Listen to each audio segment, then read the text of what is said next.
नमस्कार। सांकेतिक भाषा के इस विशेष बुलेटिन में आप सभी का बहुत बहुत स्वागत। आपके साथ मैं हूं शैला निगार और मेरे साथ है मेरे सहयोगी शरद मुदगल, जो साइन लैंग्वेज में आप तक खबरों को पहुंचाएंगे। शुरुआत इस वक्त की हेडलाइंस के साथ।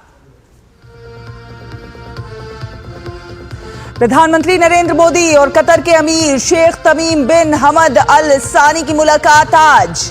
द्विपक्षीय संबंधों पर होगी बातचीत। 2 दिन के भारत दौरे पर हैं कतर के शेख।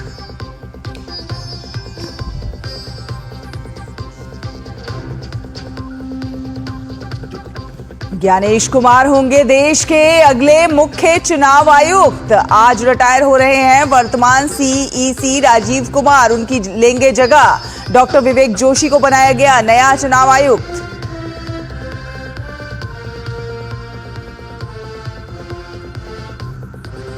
जम्मू कश्मीर में नए आपराधिक कानूनों के कार्यान्वयन की समीक्षा करेंगे केंद्रीय गृह मंत्री अमित शाह।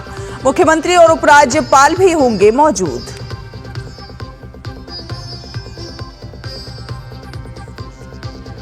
दिल्ली में बीजेपी सरकार के शपथ समारोह की तैयारियां तेज। साथी नेताओं के साथ आज रामलीला मैदान जाएंगे प्रदेश अध्यक्ष वीरेंद्र सचदेवा। सीएम के नाम का कल होगा खुलासा।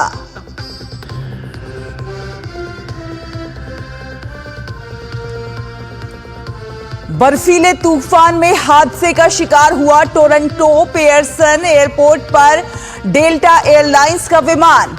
18 लोग घायल, 3 की हालत गंभीर।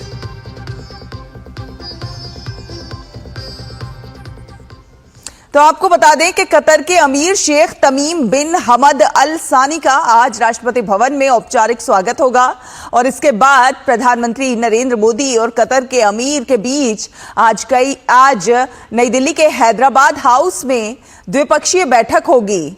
बैठक में द्विपक्षीय सहयोग में हुई प्रगति की समीक्षा की संभावना है। इसके बाद सहमति पत्रों पर आदान प्रदान होगा।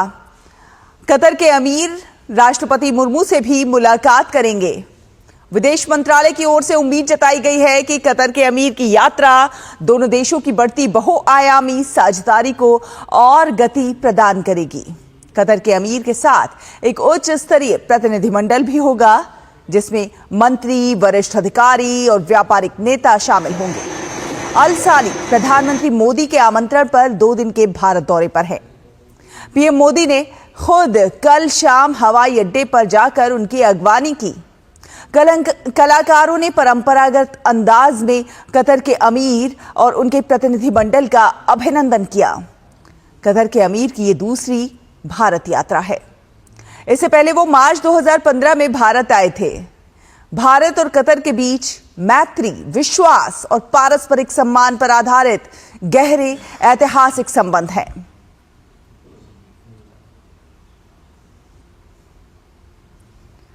और आपको बता दें कि विदेश मंत्री डॉक्टर एस जयशंकर ने कतर के अमीर शेख तमीम बिन हमद अल सानी से नई दिल्ली में मुलाकात की। इसके बाद जयशंकर ने एक्स पर एक पोस्ट में कहा कि नई दिल्ली में राजकीय यात्रा पर आए कतर के अमीर तमीम बिन हमद से मुलाकात कर सम्मानित महसूस कर रहे हैं। कई क्षेत्रों में दोनों देशों के सहयोग को आगे बढ़ाने के लिए उनके मार्गदर्शन की विदेश मंत्री ने सराहना की और उम्मीद जाहिर की कि प्रधानमंत्री नरेंद्र मोदी के साथ उनकी बातचीत से दोनों देशों की दोस्ती के करीबी रिश्ते और ज्यादा मजबूत होंगे। गृह मंत्री अमित शाह आज जम्मू कश्मीर में नए आपराधिक कानूनों के कार्यान्वयन की समीक्षा करेंगे।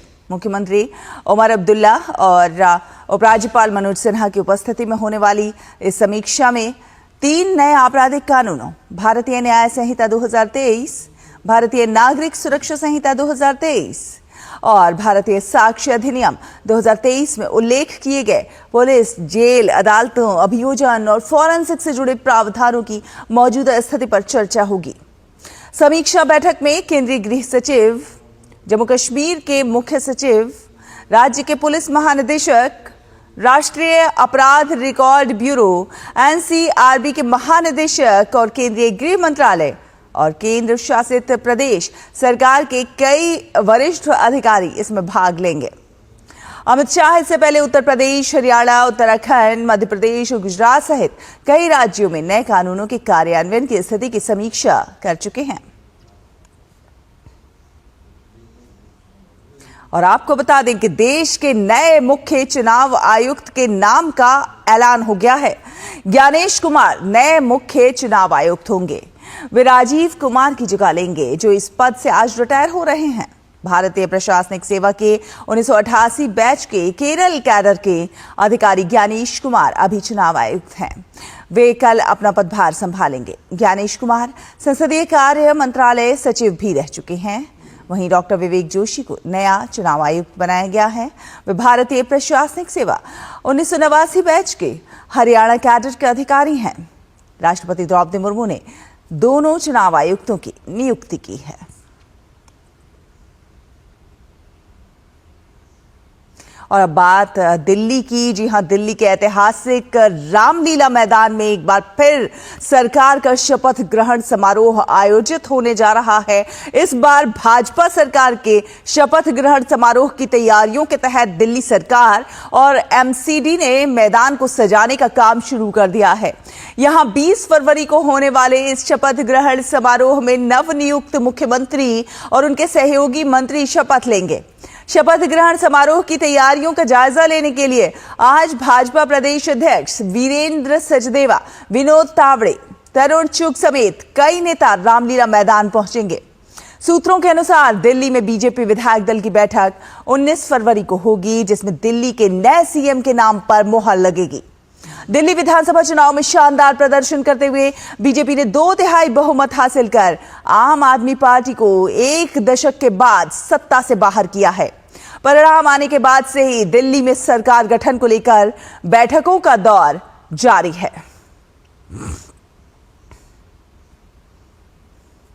और अगली खबर का रुख करेंगे टोरंटो के पियर्सन एयरपोर्ट पर लैंडिंग के समय एक विमान दुर्घटनाग्रस्त हो गया। इस हादसे में कम से कम 18 लोग घायल हुए हैं, जिनमें से 3 की हालत गंभीर बताई जा रही है। विमान में 80 लोग सवार थे। एयरपोर्ट की ओर से एक्स पर दी गई जानकारी में कहा गया है कि सभी यात्री और क्रू मेंबर सुरक्षित हैं। दरअसल विमान जैसे ही लैंडिंग के लिए उतरा, बर्फीली जमीन होने के कारण वो पलट गया। हादसे की जो तस्वीरें सामने आई हैं, उसमें विमान पूरी तरह से पलटा हुआ दिखाई दे रहा है। कनाडा की मौसम सेवा के मुताबिक एयरपोर्ट पर बर्फबारी हो रही थी और हवा की रफ्तार 51 किलोमीटर प्रति घंटे से लेकर 65 किलोमीटर प्रति घंटे तक की थी।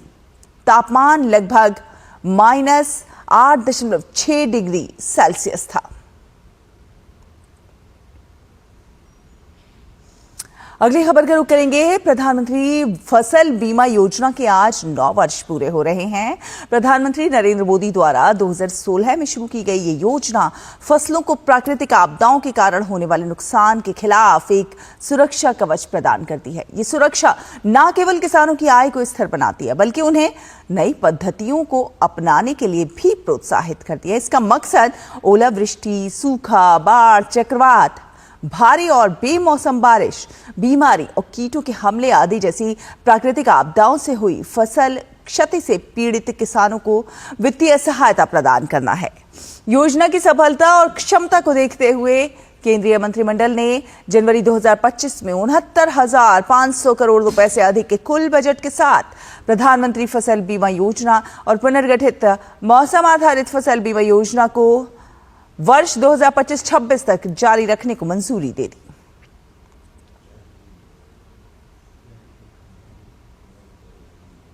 बात करें महाकुंभ की, तो प्रयागराज में जारी दिव्य और अलौकिक महाकुंभ का आज 37वां दिन है।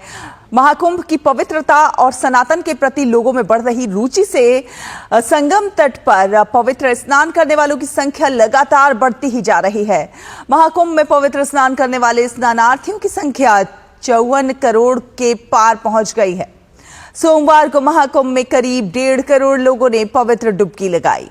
महाकुंभ में श्रद्धालुओं की लगातार बढ़ रही संख्या और वहां की शानदार व्यवस्था भी लोगों को खूब रास आ रही है। वहीं यूपी के मुख्यमंत्री योगी आदित्यनाथ प्रयागराज महाकुंभ को भारत की आस्था और एकात्मता का जीवंत प्रतीक बता रहे हैं। बात खेलों की। 5वें खेलो इंडिया शीतकालीन खेलों का दूसरा चरण गुलमर्ग में पर्याप्त बर्फबारी नहीं होने के कारण स्थगित कर दिया गया। इसकी नई तारीखों का ऐलान मौसम में सुधार होने पर किया जाएगा। गुलमर्ग में alpine skiing, Nordic skiing, ski पर्वतारोहण और स्नोबोर्डिंग की स्पर्धाएं होनी थीं। पहला चरण लेह में 23 से 27 जनवरी के बीच खेला गया, जिसमें आइस हॉकी, आइस स्केटिंग स्पर्धाएं हुई।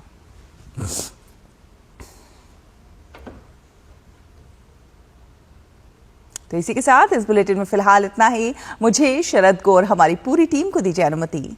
नमस्कार।